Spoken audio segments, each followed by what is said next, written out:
All right, what is up, traders? What's up, tycoons? Super excited for today's video. Let's get prepared for the upcoming week in the market. So what we're going to do is we're going to go over all of the gamma levels, okay, which the gamma levels are very important for you guys to know. They really do impact, the market a lot these days, and we've seen lots of gamma squeezes happening really ever since October of 2023. So we'll go over the SPY for you guys, the S&P 500 SPY ETF, as well as the QQQ. This way, you guys have your gamma levels. You know some of the key areas to pay attention to over the coming week, right? And then we'll also just do a quick breakdown of the market, right? So, we'll take a look at the VIX. We'll take a look at the VVIX, all right? We'll take a look at the dollar, which the dollar is very important. You do want to pay close attention to the dollar. And then we'll take a look at some different ratio charts and also basically some forms of looking at credit spreads and kind of just break down what it is that we're looking at in the market and what I'm paying attention to right now. It'll be a good video. Make sure you watch it all the way through. Smash that like button and subscribe to the channel if you guys are new.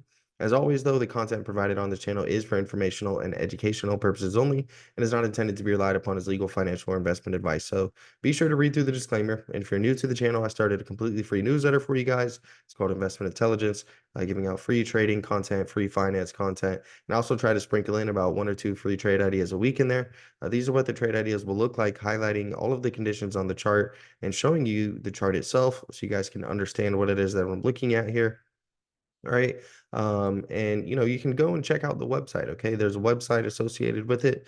And just read some of the previous trade ideas, read some of the previous newsletters, and you guys can access it either by going to the website, or if you want to get those directly to your inbox, you can sign up using that link in the description. There's also the Investment Intelligence Discord. That's where I post all of my analysis, all of my different trade ideas, as well as many other things such as custom scripts, indicators. There's also even valuable resources such as being able to see the gamma levels for any stock that you want. That's how I got the gamma levels for today's video that we're going to go over, and being able to see dark pool levels and many other things. So you can sign up for that as well. Link is in the description, and that one is only about like $10 a month. So very affordable for y'all. Okay. Um, Now we'll get into the video now. And the first thing that I want to start off with, it's going to be some seasonality. Okay. And so February is over, March is here.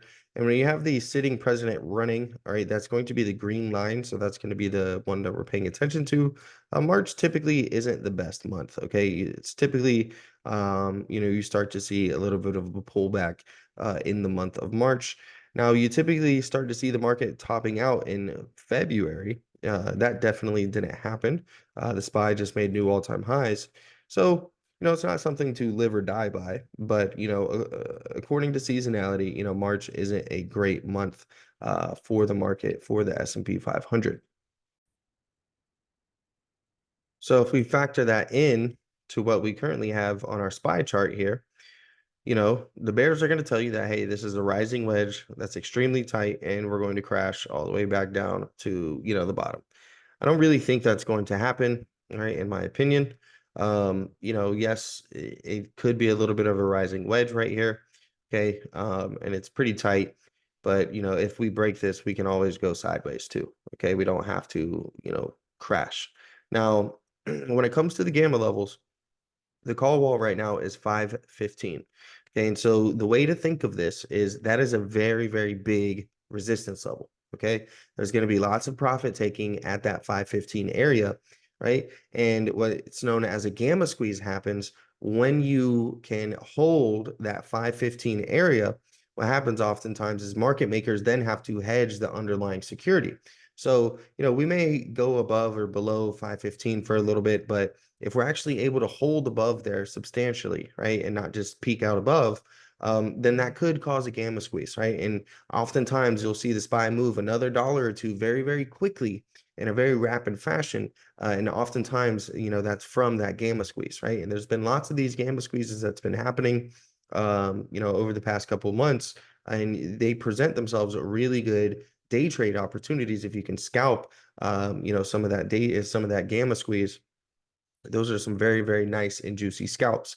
Now, what's also really interesting is that 516, okay, 515.92 was also my next target for the SPY. So, 515 overall is going to definitely be a big psychological level. The market likes those nice round numbers, right? And, not only that, we have the call wall there, and the first fib extension is going to be right around 516. Okay. 504 is our zero gamma level. So basically, when you're at the zero gamma level, the market's not really expecting any big moves to the upside or to the downside. And once you're above your zero gamma level, that's when you're going to be in a little bit more of, positive gamma territory to potentially help lift it up a little bit higher towards the call wall. And then when you're below the zero gamma level, you're going to be in a little bit more of negative gamma territory, potentially shifting it towards the put wall.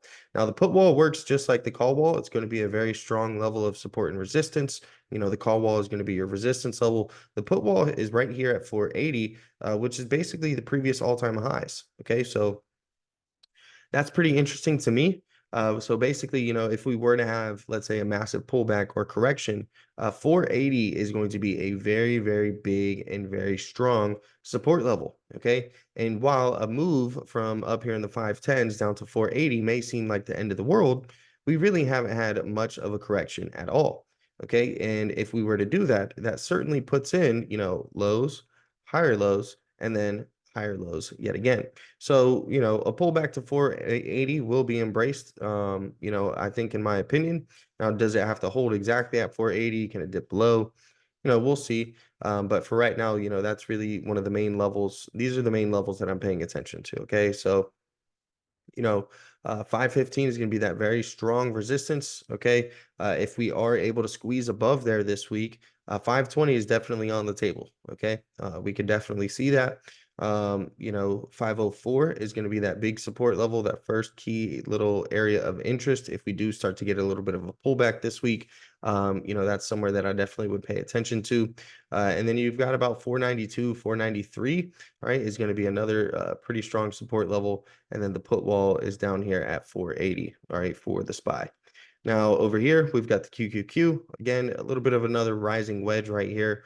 But as we discussed, there's certainly room for a pullback for higher lows, right? We have lows, higher lows, and if we were to pull back, higher lows yet again, okay?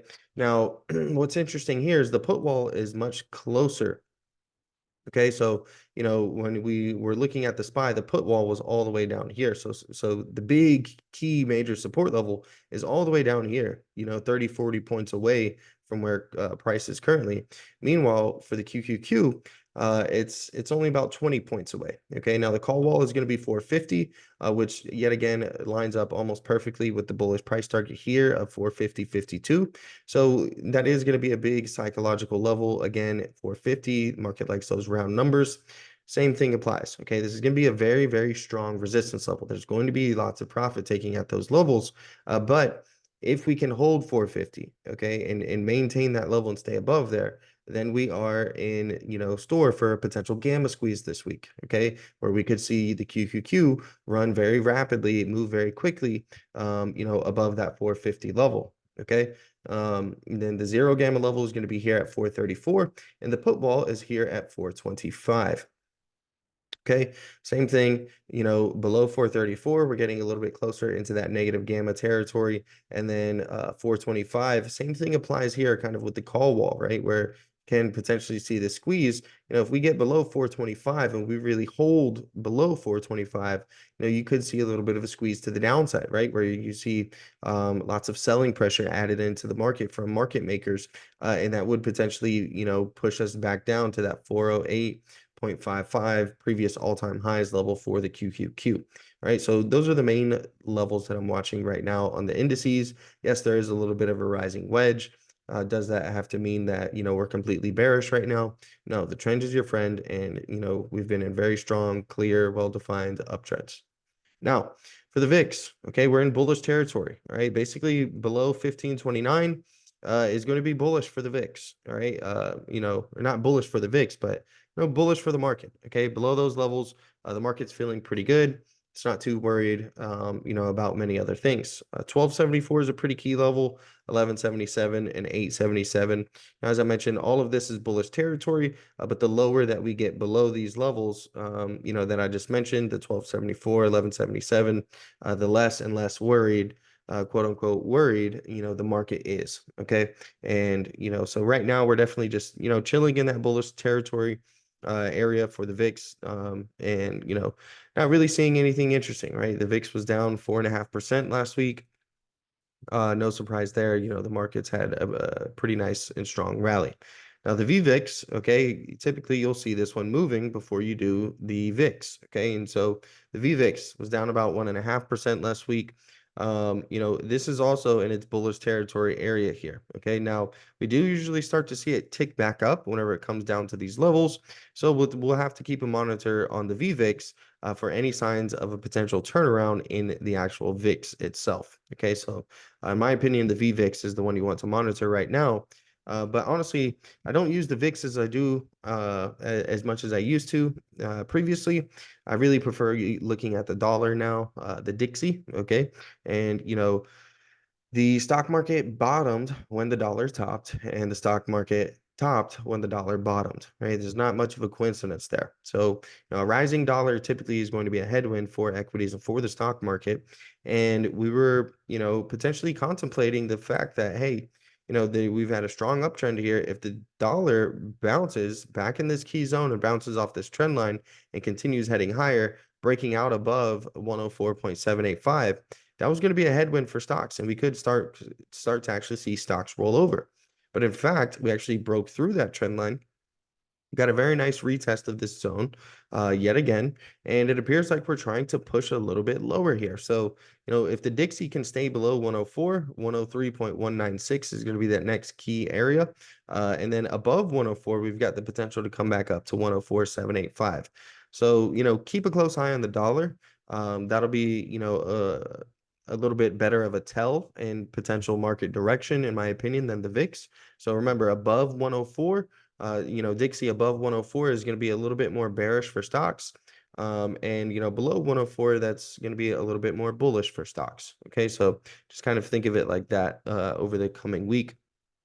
When you take a look at XLK SPY ratio, we were looking here to see if this was going to be a little bit of an oopsie, right? And potentially roll over where, maybe this was going to turn into a false breakout. And then we actually see this ratio here start to come back down and retest this trend line again.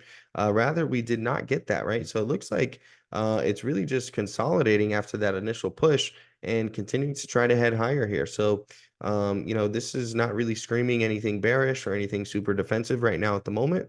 If you look at the XLY XLP ratio, we're seeing a very similar story here. Okay, nice retest of this key zone from the past, initial breakout retest, and now we're pushing back up higher. So this is certainly not bearish or defensive currently at the moment. And then we've got some ratio charts here, kind of just measuring credit spreads in the bond market.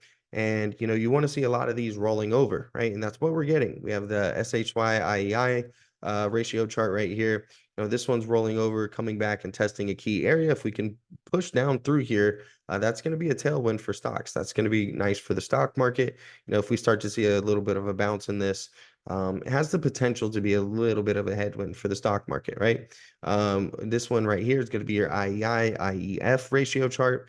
And so this one is looking like that oopsie scenario, right? Where we had this little bit of a false breakout here. We're already back down at the bottom of the range. If we break below, this is going to be a nice little tailwind for stocks. This is another one, IEF/TLT. Okay, we're seeing all three of these heading lower, right? So far, all of these are heading lower. This is what you want to see. And then we've got the SHY divided by HYG right here. This one, not really rolling over at the moment, but it does look like it's trying to bottom, right? I mean, this looks like it's trying to put in some type of a base here and potentially start turning around. So you do want to monitor this to see if this gets any type of substantial move to the upside. A couple ticks higher, a couple ticks lower, I'm not too worried about. But the fact that this is really just consolidating, going sideways versus dropping as some of our other ones is something you want to pay a little bit more attention to and be a little bit more cautious of. We've got the IEF LQD right here. Is this a potential oops right here, right? Where we have another potential false breakout and then this rolls back down over. That will be a nice little tailwind for the stock market if that happens. Otherwise, you want to monitor the IEF, LQD, and the SHY, HYG. I think these, along with the Dixie and the VVIX, are going to be one of the or some of the main things that you kind of want to watch progress through this week and over really just throughout the month of March, due to that seasonality factor that kind of suggests that March is typically a pullback month. These are going to be some of the things that can potentially give you a little bit of a signal or a sign that, hey, maybe that pullback is actually about to start occurring. Okay. So that's the main things that I'm watching right now. Hopefully you guys enjoyed today's video. If you did, smash that like button, subscribe to the channel. Don't forget to sign up for the newsletter. Okay. That's completely free. You can get that using the link in the description, or you can sign up for the Discord, again, using the link inside of the description as well for that. That's where you get access to all the different analysis, all the different trade ideas, and many other resources, such as being able to see gamma levels and different things like that.